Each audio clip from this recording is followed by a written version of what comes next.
18 Reasons for Homeschooling Your Children, given on Saturday, April 3rd, 1993.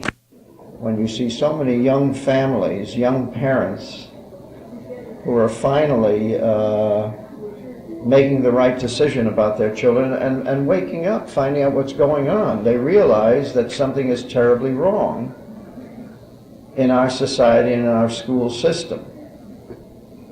And I've been involved in this movement now for, I guess by now it must be 10 years or so. And this is going on all over the country. And when you have this kind of a conference in New England, which was really the last bastion of you might say, liberal strangulation, if it's happening here, then you can imagine what it's like in California and Texas, where they have, 4,000 people showing up at conferences there. So we're reaching critical mass. And when you reach critical mass, then the authorities begin getting very nervous. And as a matter of fact, what they're doing now is they're redoubling their efforts. They seem to have accelerated all their efforts to tie up things as quickly as possible. And I don't know if you're aware of this outcome-based education, which is now being extended all over the country, but that is the most revolutionary attempt to change things, to take full control of the children, take them out of the parents' hands, that has ever been even proposed in the United States. It represents such a far-reaching effort on the part of the educators to gain control of the children that I consider it a form of legalized kidnapping. And that what they're going to do is, of course, try to make the parents accomplices in this work through this thing called outcome-based education. So that's what we're dealing with today, and that's why I can see why the homeschoolers realize what is happening. But you can see that it's basically starts with the spirit, it starts with religion, it starts with belief in God. And of course, if you're going to be talking about the various reasons to homeschool, I would say that that's the very top reason. The most important reason to homeschool is because when you are, as a Christian family, you are living and acting in obedience to God. That's the most important thing, because God commands us to teach children about Him. Knowledge of God is the first purpose of education. It's the very first purpose of education, and you can see that when you read Deuteronomy. Deuteronomy 6 tells you very clearly, and it's a commandment, to give your children knowledge of God. So that's first and foremost.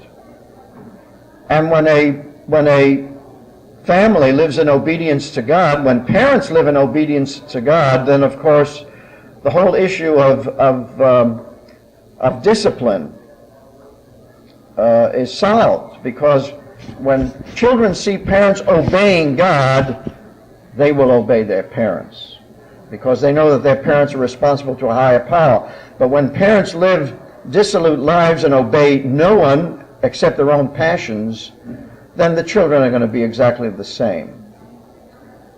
So you probably solve 90% of the discipline problem by living and having your family live in obedience to God. So that's the very first purpose of education.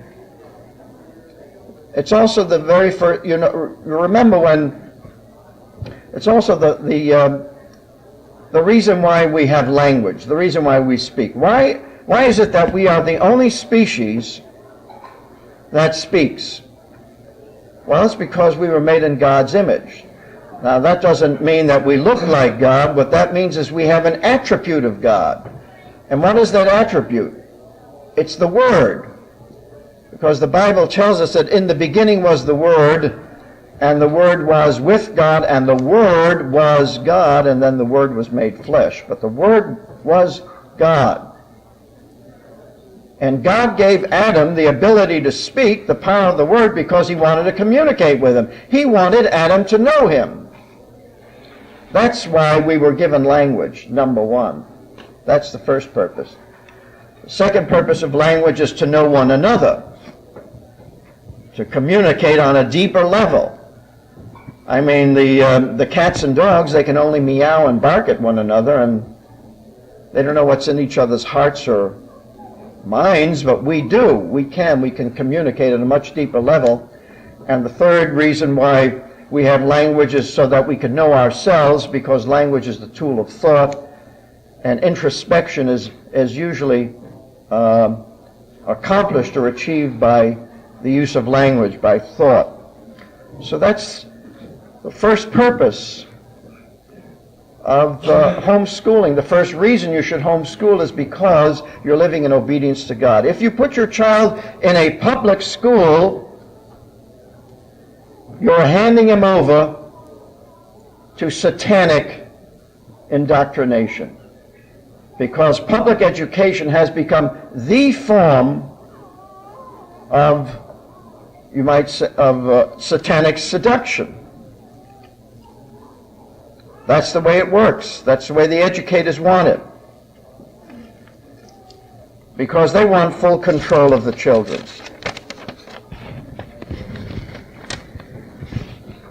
In fact, I could say without any equivocation that public education has become a form of satanic bondage. And when you put your children in those schools, that's what you're handing them over to, the bondage of Satan. And how does that occur? Well, the first thing they tell the children is that they are animals, that evolution is truth. They deprive them of knowledge of God, when it should be just the opposite. The first purpose of education is make that child aware of God, knowledge of God. As a matter of fact, back in the early days of this country, if you read the New England Primer, in which they taught children to read, and they were teaching children the alphabet, when they were teaching the letter A, it said, they used little sentences generally referring to the Bible. The first sentence said, "In Adam's fall, we sinned all." What a message for a 5- and a 6-year-old. In Adam's fall, we sinned all. It's a lot better than see, spot, jump, which is what all of you were taught. I'm a little older. I preceded Dick and Jane. I didn't have to go through that. But in any case, it was serious. They wanted to make sure the child knew God from the very beginning. But the public schools deliberately make a point to turn the child against God, deny that child knowledge of God, and they do it by various ways. First of all, through evolution, teaching of evolution as truth, that the child is just an animal, and that human beings arose out of the primordial ooze with the rest of the animals, and therefore if you're an animal, you act like an animal. But you know, animals are programmed. God programs these animals. They've got something in there where they have their seasons when they do the things they're supposed to do. They're not like human beings. No way. And yet we've been turned into animals by our educators. That's what they're trying to do with the children. So if the children act like animals, and parents wonder why, well, the answer is there. If you teach a child that he's an animal, he'll act like an animal. It's as simple as that. If you teach a child that he is a creation of God, you get an entirely different kind of child. So that's the most important reason to homeschool. Now you might say that, well, a Christian school can do that. Yes, in many respects a Christian school can, because a Christian school is supposedly acting in loco parentis. You've heard of in loco parentis, in the place of parents. As a matter of fact, that was the original idea of schools. The purpose of a school was to simply do what parents could not do because they were too busy or they had other things to do. As a matter of fact, the earliest school laws in Massachusetts and New England were laws requiring parents to fulfill their responsibility to educate their children, to catechize their children. They were requiring parents to teach their children knowledge of God. That was the original education laws that we had. But that was a long time ago. But that was what was required of parents, and then it evolved into schools. Parents could do it at home. There were no compulsory school attendance laws. Then, of course, parents decided that they would hire somebody else to do their job. That's how you get a school. Well, today's schools have no intention of doing anything that parents want. Their job is to turn the children against their parents, to take full control of the children's minds and spirits and emotions and capture them for Satan. It's as simple as that. That's what they do every day in the week. Now, a Christian school, of course, tries to inculcate knowledge of God. Some of them do better than others.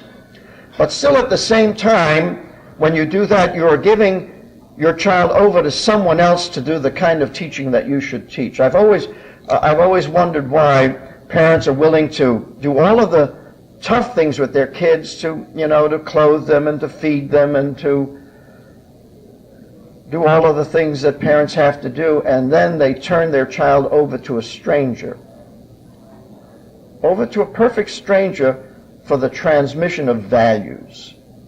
Now that doesn't make sense. I mean, you would think that would be one of the most joyful things that parents would want to do, is to make sure that their children acquired their values. I mean, unless they have no regard for their own values, or think that their own values aren't worth anything. Then you would turn them over to somebody else and you'd say, I want your values into my child's head.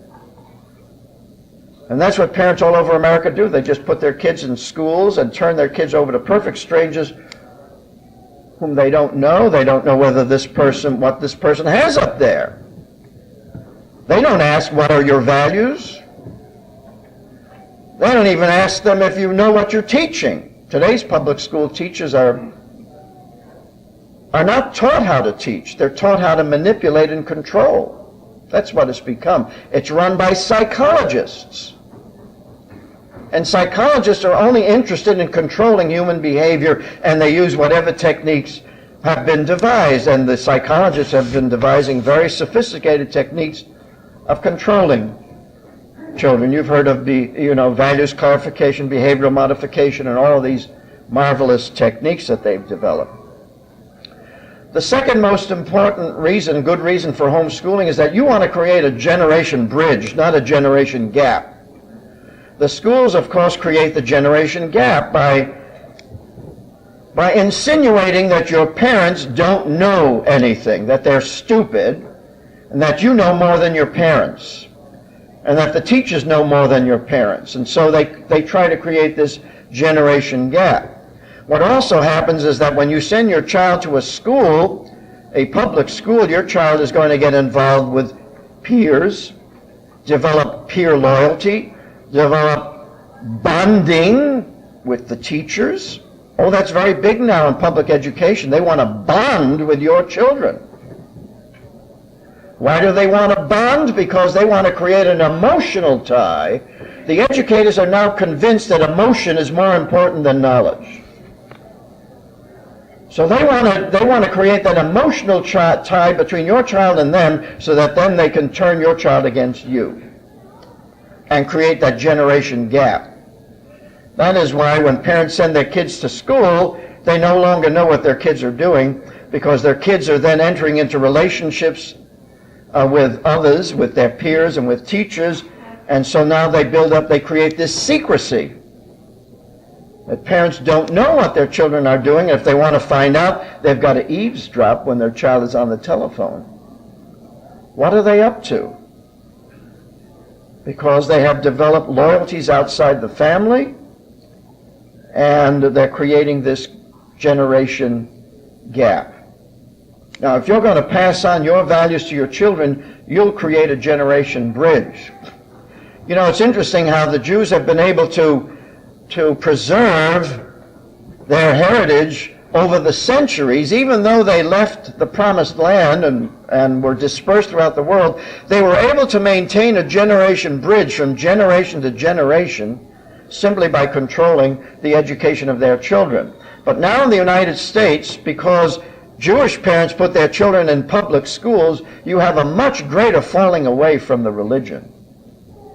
That seems to be now one of the great problems that the Jewish community has, that all of these children are falling away because they're going to secular schools. The generation bridge has been destroyed. The parents don't know very much about their own religion. They have very little to pass on to their children, except maybe a taste for lox and bagels. That's about it. And maybe the observance of a holiday or two, but it's getting watered down and that sort of thing. But what you have in this country is a Christian revival, which is bringing parents back to God. They're learning about God. They're reading the Bible. They're becoming scriptural. And they're able now to inculcate in their children more about their religion than parents have ever been able to do before, which is wonderful. I remember listening to two youngsters the other day at the Maine conference, the Maine homeschooling conference, having this very, very deep discussion about religion. I think they were 14, 15-year-olds. Very deep discussion about religion, something you don't hear today's teenagers discussing. I mean, today's teenagers, what are their values? Pizza, hamburgers, milkshakes, rock music. That's their values. No spiritual values. Nothing up here and very little here. There's a lack there, and that's why they're so easily pulled into the drugs and all of the other vices that now abound among the teenagers of America. Another important benefit of homeschooling is the mutual respect that parents and children have for one another. You know, when children look up to their parents and see that their parents are actually teaching them, my heavens, their parents become true heroes. I mean, they have an enormous respect for a parent who can teach them something. You see, and the parent who knows the child has respect for the child's intelligence.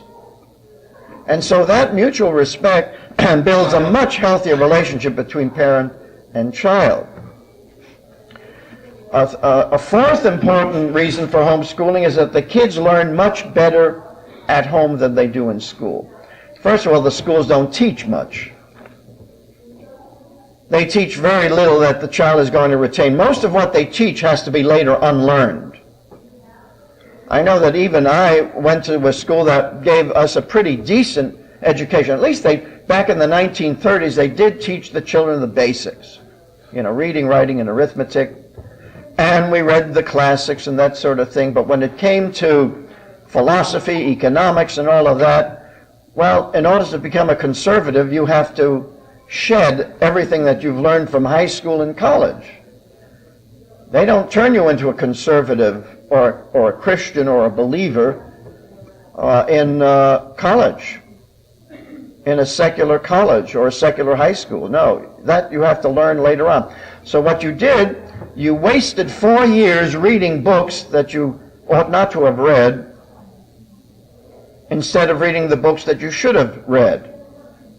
So then you get out of high school, you get out of college, and you realize that you've spent 8 years reading the wrong stuff. Now, where are you going to find those 8 years back? Who is going to give you those 8 years back?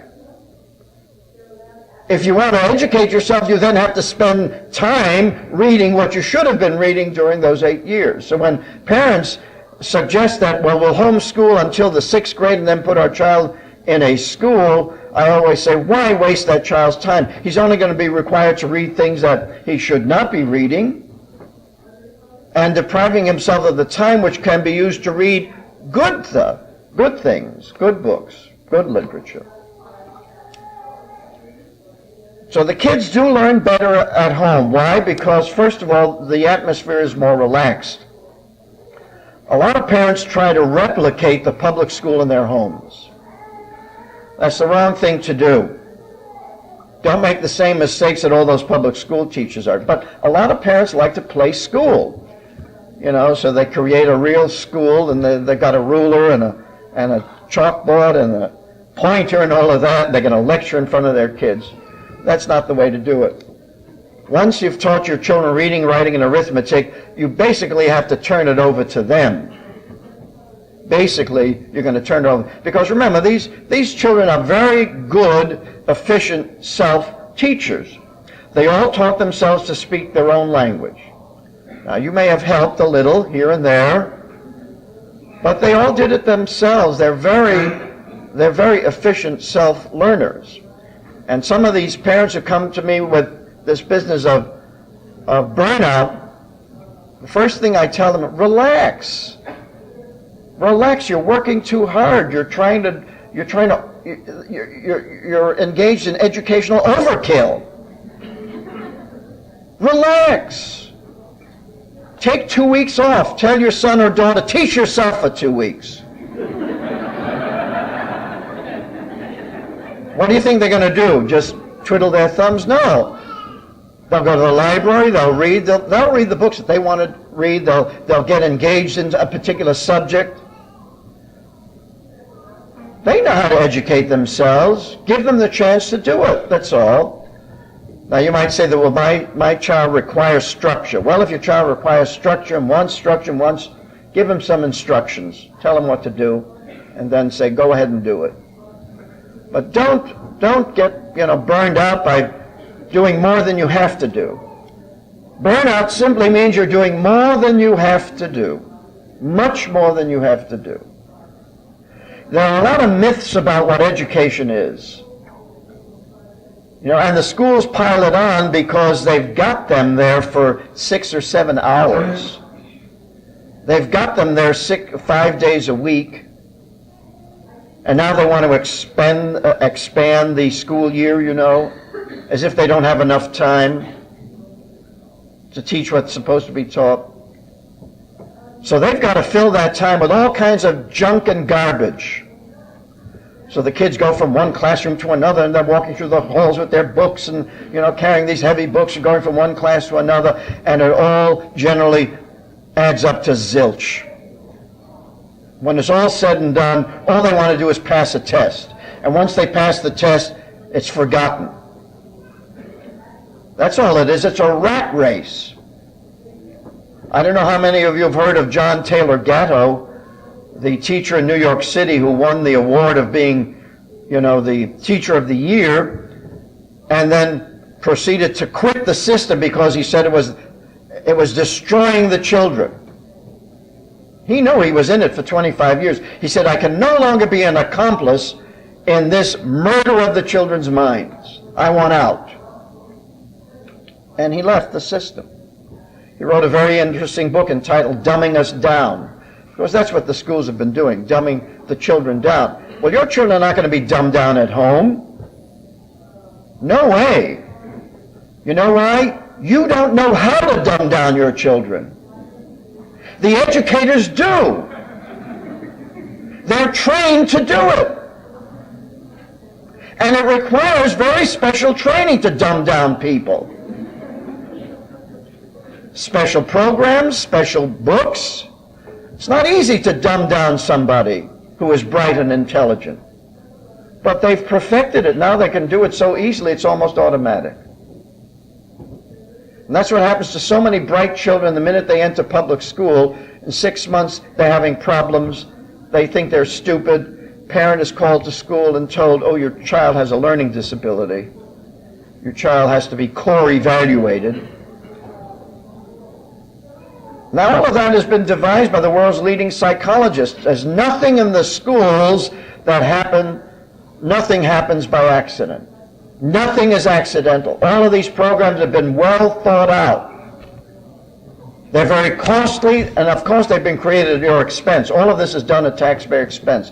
All of these educational labs, where these programs are devised, are funded by your federal government.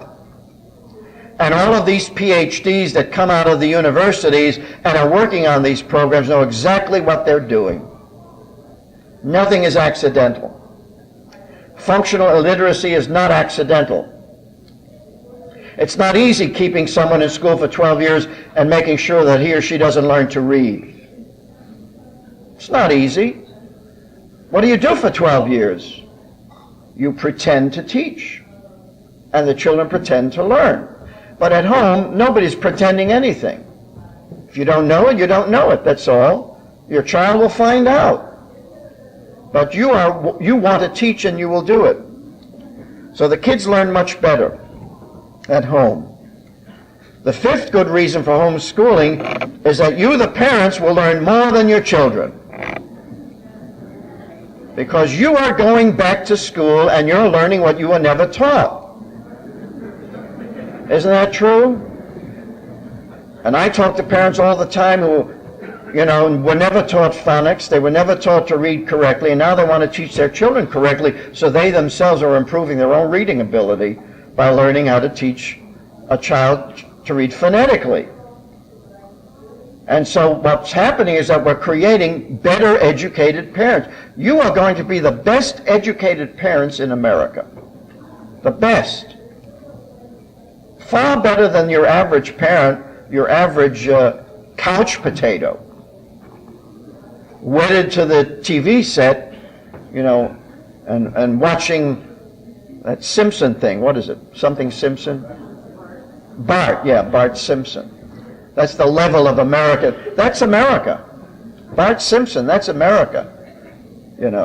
Learning disabled, underachiever. That's America. So you will learn more than your children, and you'll learn all of that history that Little Bear was talking about. The history that they don't teach in American public schools. But at home, you can actually teach real American history, not the phony stuff that the educators have come up with where they've extracted all the good stuff. They've extracted what's important and have left you with pap. That's what they've left in those glossy books with all those illustrations where they teach more about Marilyn Monroe than they do about George Washington. That's what the kids are getting. But you can give them real history because you have that freedom to go to the secondhand bookstores and pick up the history books that were written 100 years ago. You can find them. Well, the reprints that Little Bear has published, those are all wonderful, marvelous books to rediscover, to discover your own heritage that you've been denied by your education system. Thank God we still have the freedom to educate ourselves. Let's not lose that freedom. That's the most freedom that's the only thing that's going to save this country, is if enough parents do what you're doing. Otherwise, we're all going to be ruled by the elite, by the university elite, by the Hillarys and the Billerys. They're going to do the educating. They're going to do the ruling because they've got the education. They went to the university, they went to Yale, they went to Rhodes Scholars, because they're being groomed to lord it over you. That's what they're groomed to do. And that's what Bill Clinton was groomed from the very beginning. He became a protege of Senator Fulbright, and he said, I want to be president. He's worked all his life to be there, and he's had the help of people in very high places. Let me give you an example. At his acceptance speech when he was nominated for the presidency by the Democratic Party, at his nomination, at his acceptance speech, he mentioned the great influence of his professor at Georgetown University, his professor by the name of Carroll Quigley. Now, to most Americans, they had no idea who Carroll Quigley is or was. Maybe 1/100% in America recognized the name. I knew who he was. Many of my friends knew who he was because we're into this. Well, it turns out that Carroll Quigley wrote the quintessential book on the conspiracy of the humanists to take over America. He was in favor of it. And he described how this conspiracy manages to control both parties. And they choose their candidates to make sure that you, the American people, can choose one from column A and one from column B. And that's it. You don't have a choice. You can only choose our candidate from this column or our candidate from that column, but you're not permitted to choose a candidate who really wants to do something, who wants to change things around. That's the name of the book, Tragedy and Hope. It's a big, fat book. And it's all there. It's no secret. If it's a conspiracy, as a matter of fact, that's what Quigley said. He said, why are these men keeping it a secret? Why don't they come and openly tell the American people what they're trying to accomplish? What they want to accomplish, of course, is to lead us into a world government, a world secular, socialist, pagan government. That's what their aim is. They call it humanism. I call it paganism. It's all in that book. And he said they ought not to keep it a secret. They ought to be proud of what they're doing. But once he revealed this, they came down on him very strongly. Why? Because people like me and others said, hey, now we have proof. We've got it in writing from one of their own historians that this is what they're up to. But as I said, 1/100% of the people in the United States are so well informed that they know this. But Clinton knows it because that was his professor. So he knows exactly what he is being told to do. He knows what he has to do.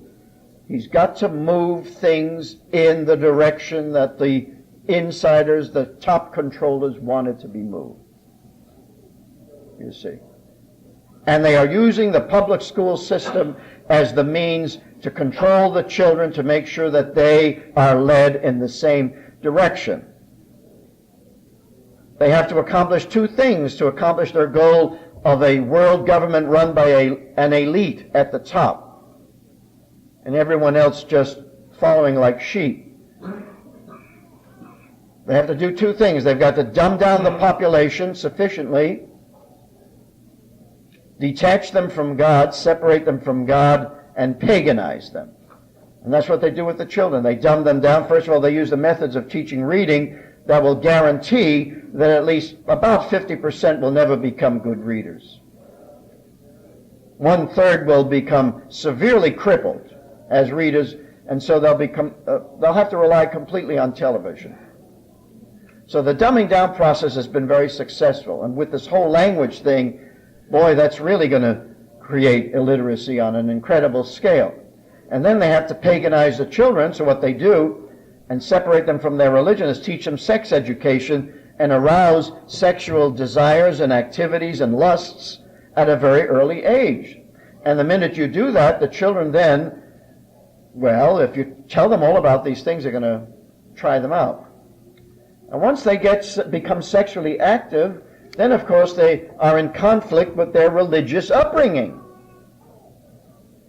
You see, they realize that the only obstacle to this world system that they want is from the believing Christians in the English-speaking countries. There's no opposition in India. Not much opposition elsewhere. It's in the English-speaking countries where you have believing Christians who will not accept this kind of a system. So what they believe is this: if we get all of these Christian children into our public schools, we will paganize them. And in 2 or 3 generations, there won't be any Christians left, or there'll be so few that they will be manageable. We'll be able to handle that. So they have entered on an accelerated paganization of American children and Australian children, British children, New Zealand. Wherever you go in the English-speaking world, the same program exists. It's a world thing. So the children become in conflict with their parents because of their sexualized activities, and they have to make a decision. Shall I obey my parents and give up sexual activity? Or shall I become a pagan or a humanist or an atheist or a nihilist and keep on having all this fun? So what kind of a decision do you think they're going to make? Incidentally, the psychologists have a word for that process. They call it cognitive dissonance. Cognitive dissonance. That's when you have two value systems fighting in the brain, causing enormous stress, and you've got to either discard one for the other. You can't live with both. And so the children make their decision on the basis of their sexualized, aroused lusts, and they will choose paganism. That's what's going on. Another important benefit of homeschooling is that the parents have become politically aware. It's very important. They realize something is happening to this country, and it's being done through the political process, through their legislators, through their congressmen. It's so easy to see how Bill Clinton, now that he's got the Congress on his side, is going to push through all of this leftist these leftist plans and programs. For example, to bring homosexuals into the military openly. It's so preposterous. And, now abortion, you're going to be paying for the abortions that you don't care for because they're going to be federally funded, Medicare abortions. Experiments on fetal tissue that is taking the unborn and using them the way that doctor at Auschwitz used the people to experiment on. And these people go on, they're quite happy. They want the right to murder the unborn. Oh, that's their unalienable right, to murder the unborn and to perform experiments on them and to use them for spare parts. What kind of a society is that? It's a depraved, corrupt, satanic society that approves of that sort of thing. And yet you have millions of perfectly nice-looking people who approve of that sort of thing. You see, evil doesn't look evil. Evil looks like you and me. You can't tell an abortionist in a supermarket, can you?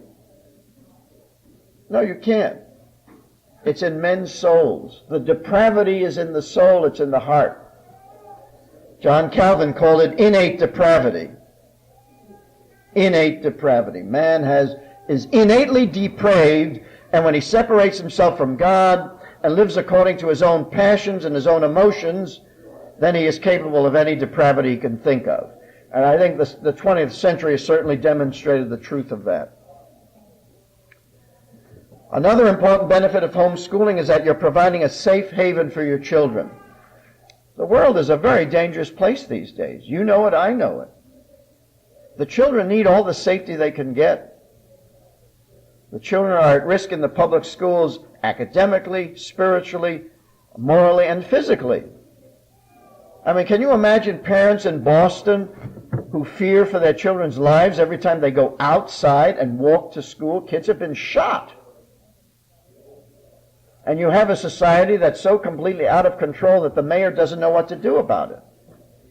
If I was the mayor, I would have police patrols on every street corner. If society has reached that point where innocent children cannot walk to school without being shot at, that's a pretty horrible situation. Your children need all of the protection that they can get in this day and age, particularly from diseases, from AIDS. I mean, nowadays, children with AIDS can attend school. And those children can exchange, and you won't know who they are. It's all kept confidential. So your child can be in school playing with a child who has AIDS. And kids, they rough up each other, they play in the schoolyard, they get a little cut and abrasion, they drink from the same cup. Who knows? I mean, if a nurse, if a health provider can get AIDS from a tiny prick of the finger, an invisible, barely visible prick of the finger with a needle, with a contaminated needle, what does it take to get AIDS? They say, oh, it's very difficult to get AIDS. Well, it wasn't difficult for that nurse or that doctor to get AIDS. But they're selling you a bill of goods because they want your children at all costs. They want them. You see, so they're going to try to assuage your fears. And, oh, there's nothing to be afraid of. You know, you can't get AIDS from kissing. That's nonsense. You can get AIDS from kissing. I mean, if two people have been kissing in a movie theater after they've eaten 2 bags of Doritos, and they've got all these lesions in their mouth, don't you think that the blood can be transferred? That's all it takes. If a little needle prick will do it. But oh, you can't get it from kissing. You can get it from kissing. There's an awful lot that they won't tell us, because they are deceiving you. They're trying to deceive me also. Another important benefit of homeschooling is that you could take advantage of all the new technology that exists. The computers, the typewriters, the fax machines, the videos, the cassettes. I mean, in your home, you can do, you have the possibilities of more equipment than any school will have. I mean, the schools make a big thing over the fact that they have a few computers in a classroom and some kids all stand around while one youngster is sitting at the computer and pressing a few keys, and everybody's looking and they say, see, we're using computers. That's not using a computer, that's watching somebody use a computer. If you have a computer at home, your child can spend hours at it if he wants to. It's at his disposal. And now with the modems, and it's just incredible what you can do now with all of this. Your children can turn into movie producers with a camcorder. Let them make their own movies. Let them, make their own recordings of things. My heavens, with all this equipment available, there's no limit to what you can do at home. So the new technology works in our favor. Works in our favor. Another important benefit of homeschooling is that your children will be peer independent. You know, with this peer dependence in the schools today, it's the blind leading the blind. Can you imagine these youngsters, teenagers, going to their peers for advice? As a matter of fact, a survey was made of to whom would you go for advice if you had a problem? And most of the kids in the public school said, I'd go to a friend. Not their parents, to a friend. I think the teacher was second on the list and the parents were third or fourth. Not their parents. They go to their peers, their friends, because whatever they're getting in trouble for is something they want to keep secret from their parents. So peer independence is very important because your children will be able to stand on their own 2 feet, think for themselves, make up their own minds, know right from wrong. They don't have to ask some idiotic peer friend, oh, should I take drugs or shouldn't I? Should I inhale or shouldn't I? Should I use a condom or shouldn't I? Big decisions. Another important benefit of homeschooling is that it saves time. Do you know how much time is wasted by putting kids on buses, sending them half across the city or the county? The amount of time that you can save at home. Generally, homeschooling is done by noon. You can get everything done by noon. Formal education. And then the rest of the day you can do all the wonderful extracurricular things that you'd like to do. Help mommy bake a cake or something like that. Prepare lasagna. So many things are sew clothes. Work on the car. Lots and lots of things your children will love to do. But time is of the essence. Why waste time? First of all, they don't have to stand out in the cold waiting for the bus in winter at night. It's 6 o'clock or 7 o'clock in the morning, it's still dark. All that time can be used to their benefit and your benefit. Time. Irreplaceable. Another important benefit of homeschooling is that many homeschoolers create home enterprises, home businesses. that encourages children to create little businesses of their own so that they can begin to earn money. Because they realize that that's part of being a family. You've got to support a family, and everybody's got to pull their weight. None of us are passengers in the boat. We all have to row. Another important benefit of homeschooling is that you have greater access to the cultural resources of your community, because now you have the time to take your child to the museums and the libraries and the universities during the day when they're not packed with people on the weekends. And you can do it at your leisure. Make your own schedule. So that's a very important part of making use of all of these cultural institutions, which most people never make use of because they don't have the time. After the kids come home from school, they're so tired and bushed, and the parents are too, that they don't have the time to do these things. Another important benefit of homeschooling is the convenience that it provides the family. You could go on vacation when you want. You decide. You can go off season when the prices are lower, when the crowds are away. You don't have to go to Disney World at the same time when everyone else is there. And you have so much more flexibility. So that it's convenient for the family. If the father has to change a job, go into another city, oh, we have to change schools, we can't leave our friends and all of that. Nonsense, you take your school with you. You know. So the convenience for the family is incredible. Another important benefit is that it enhances family life. You know, it's beautiful when you see these homeschooling families, how they become integrated families, not disintegrated families, because they're working together. The children are learning from the parents are learning from the children. The children feel needed. They feel that they're part of the family.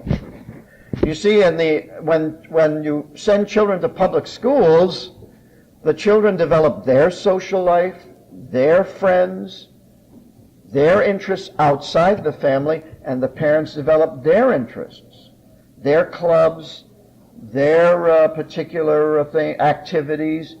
And yeah, they meet occasionally at dinner or at breakfast or whatever, but they're going their separate ways. That's the creation of a disintegrating family.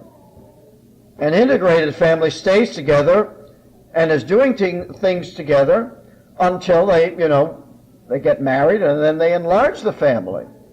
That's what they're doing. They're not separating from the family, they're enlarging the family. And that's a very important benefit. And also, in that kind of a family, the children get to know one another very well. They become friends of one another. You know what happens in public schools? The older kids develop their friendships with their peers in the high school. The younger kids develop their friendships. Everybody has their own circle of friends. And the children in the same family barely know one another. Sometimes they're antagonistic. But in a homeschool situation, you find that the older children take care of the younger children. The younger children learn from the older children. They look up to the older children. They want to emulate the older children. They develop a kind of lifelong friendships that make family reunions a great joy in years ahead. Remember, when all is said and done, it's your family that marries you, it's your family that buries you. You know, there's no substitute for family. And as much as we think that we're all individualists, yet that family cohesion is something that cannot be bought. It's something very important to preserve and enhance. Another important benefit of homeschooling is that you save the taxpayer money. You should make your community aware that you are saving them money. So they should be very glad to help you. They should be delighted that you're saving them money. And let your community know that. Set up a table in your local public library and inform them about homeschooling and give them the facts and figures of this number of families that has their kids at home are saving the schools $5,000, $6,000 per pupil a year. And do a little adding up for that particular town, for that district, and say, see how much we're saving the taxpayer money? I think you'll gain their sympathy. It's most important to do a good public relations job. And that's one way to do it, is to let the taxpayers know, let the local newspaper know how much money you're saving the taxpayer. Another important benefit of homeschooling is that you are providing the leaders of tomorrow. The leaders of tomorrow are not coming out of the public schools. Oh yeah, what they're doing is they're taking a few of the so-called gifted and talented and grooming them. They're grooming the Billerys and the Hillarys. Those are the people they're grooming to be your leaders, the leaders of your children tomorrow. Well, your children are going to be the leaders. Your children are going to be the leaders because, one, they're going to know how to read and write. So they're going to get all the good jobs. They're going to know what to do.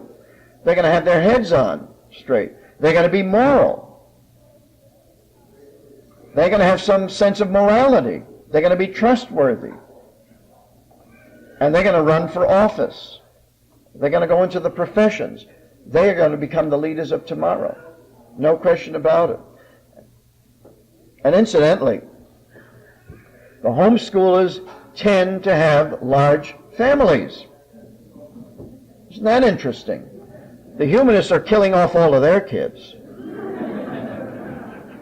But the Christian homeschoolers are having big families. I know a friend of mine in Michigan, his wife has just given birth to their 10th child, and there's no indication that they're stopping.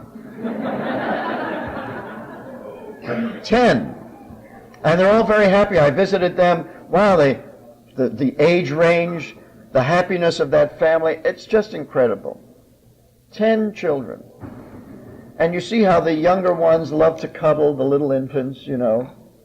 It's just marvelous. And they learn so much. They learn so much about how to raise a child by seeing it over and over and over again.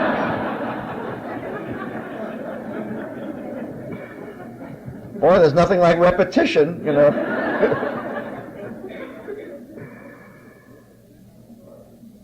Another important benefit of homeschooling is that it permits the homeschooling family to fare better in these times of economic turbulence, times of economic transition. For example, we have gone from what they call the industrial age to the post-industrial age, and now we're into the so-called information age.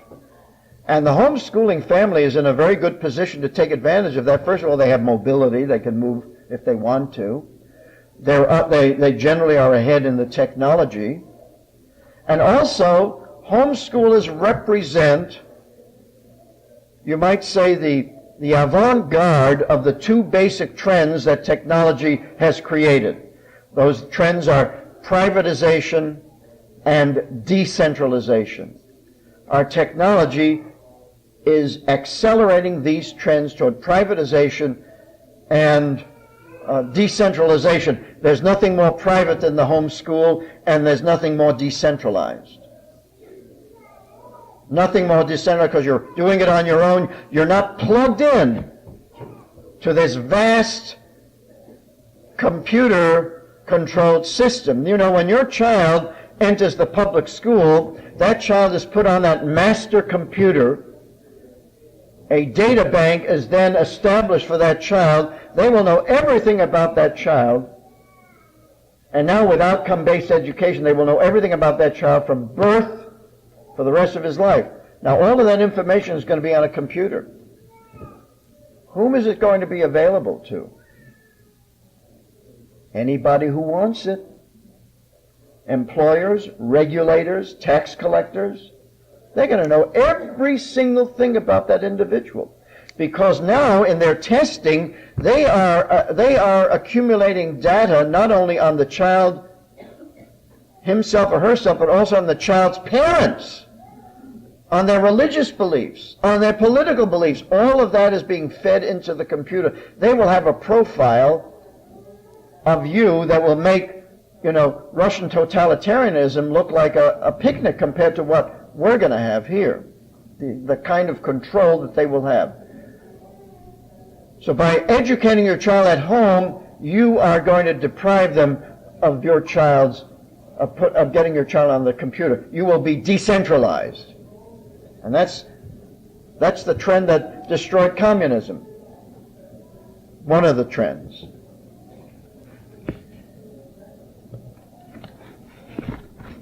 Another important benefit of homeschooling is that you will be escaping from an increasingly diseased society. America is becoming an increasingly diseased society due to this AIDS plague. And as Christians and as homeschoolers, you have to in some way separate yourself, because they are not quarantining the diseased. They have free access. They can go anywhere they want. You see, so you've got to now protect yourself. In the old days, what they would do is take the diseased and they would quarantine them in order to maintain the freedom of the healthy people.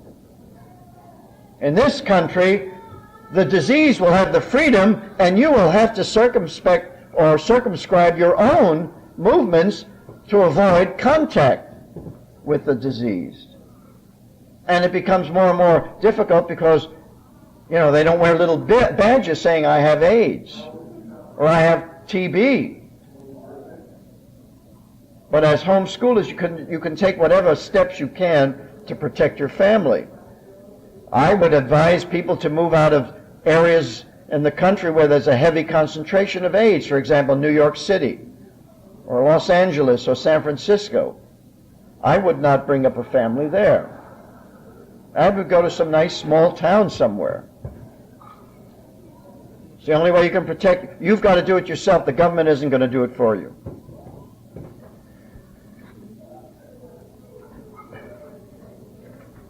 Another important benefit of homeschooling is that it promotes a free society. If America is to remain free, then the homeschool movement is going to really be very important in preserving that freedom. Because when parents maintain and fight for the freedom to educate their own children in the manner that they see fit, then they are acting according to the principles of our founding fathers. They are maintaining those principles. They're preserving them. Because the public schools are destroying the freedom of this country by destroying the mind that even knows what freedom is about. They're destroying the heritage of freedom. Another important benefit of homeschooling is that it permits the father, particularly the Christian homeschool, the father to become the spiritual leader of his family. He has to. That's his job. That's his role. That's what God has anointed fathers to be, the spiritual leaders of their family. So fathers are raised up. The problem in America is that so many American fathers bought into this Playboy philosophy. The Playboy philosophy has destroyed fatherhood in this country. Look at Hugh Hefner.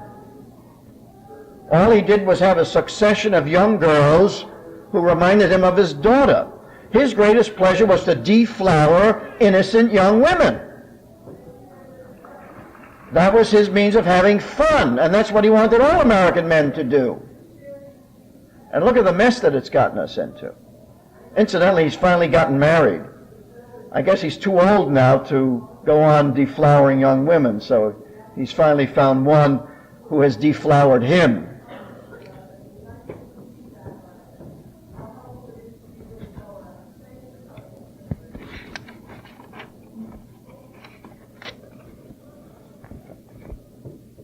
Also, I suppose homeschooling saves you money as far as education goes. Private schools cost money. You can do a lot more with a lot less at home. So also from an economic point of view, it makes great sense. Doesn't cost that much. Well, I think I've given you more than 18 reasons. I haven't counted them. How many? 21. All right, that's sufficient.